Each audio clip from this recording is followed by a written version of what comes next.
আমি এখন রয়েছি বাজিতপুরে, কিশোরগঞ্জ ৫ আসনে। আমার সাথে রয়েছেন দুই দলের দুজন প্রার্থী এবং নাগরিক সমাজের একজন প্রতিনিধি, একজন সিনিয়র সাংবাদিক। মোহাম্মদ ওয়ালিউল্লাহর কাছে জানতে চাই যে আপনি এই আসনে, বাজিতপুর একটি পুরনো উপজেলা এবং কিশোরগঞ্জ ৫ আসন, এখানে বিএনপি সহ অনেক হেভিওয়েট প্রার্থী রয়েছে। আপনার দল কতটুকু এখানে সুবিধা করতে পারবে এবং কি প্রতিশ্রুতি নিয়ে যাচ্ছেন আপনি ভোটারদের কাছে যদি বলেন?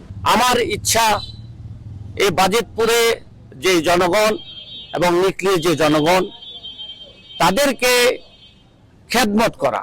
তো খেদমত তো আর একা করা যায় না।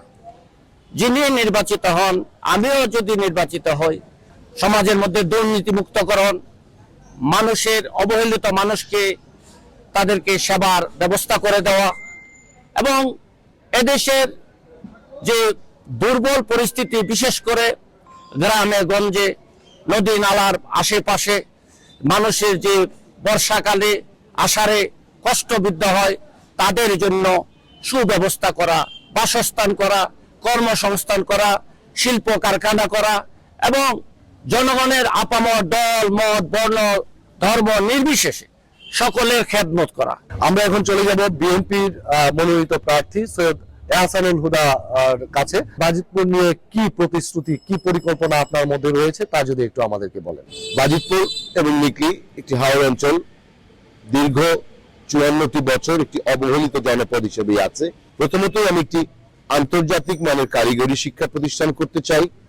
বাজিতপুরে অথবা নিকলিতে একটি ইপিজেড শিল্পায়নের মাধ্যমে আমি কর্মসংস্থান সৃষ্টি করব, বেকারত্ব দূরী করব এবং এর বাইরে কৃষি, স্বাস্থ্য খাতে যুগান্তকারী কিছু পরিকল্পনা আমার আছে, যেগুলোর মাধ্যমে এক ফসলি জমিকে আমি ৩টি ফসল যেন উৎপাদন করা যায়। রফিকুল ইসলামের কাছে আমি জানতে চাইবো যে আপনি তো বাজিতপুরের এই বাসিন্দা এবং এই কিশোরগঞ্জ ৫-এর বাসিন্দা, আপনার প্রত্যাশা কি? ৫৪ বছর ধরে বিভিন্ন এমপি নির্বাচিত হয়েছেন, বিভিন্ন প্রতিশ্রুতি দিয়েছেন।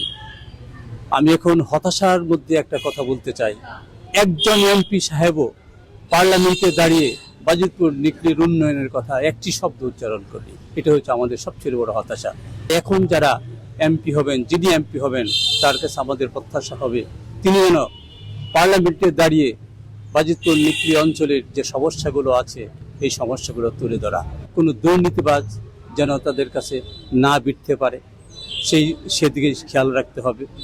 আমাদের দেশের সবচেয়ে বড় যে সমস্যা আপনারা জানেন, এই বাজিতপুর অঞ্চল ব্রিটিশ সরকার এই বাজিতপুরকে মহকুমা ঘোষণা দিয়েছিল, কিন্তু অদ্যাবধি মহকুমা কেন কোনো কিছুই করা সম্ভব হলে শুধু নেতৃত্বের কারণে, নেতৃত্বের ব্যর্থতার কারণে।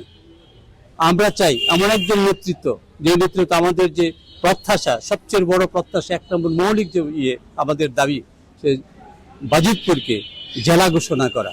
যারা ক্ষমতায় থাকে, যারা এমপি থাকে, সারা ছত্র চাই মাদক ব্যবসা করে, তাদেরকে যেন তারা প্রশ্রয় না দেয়, এদিকে আমাদের খেয়াল রাখার জন্য তাদেরকে অনুরোধ করছে।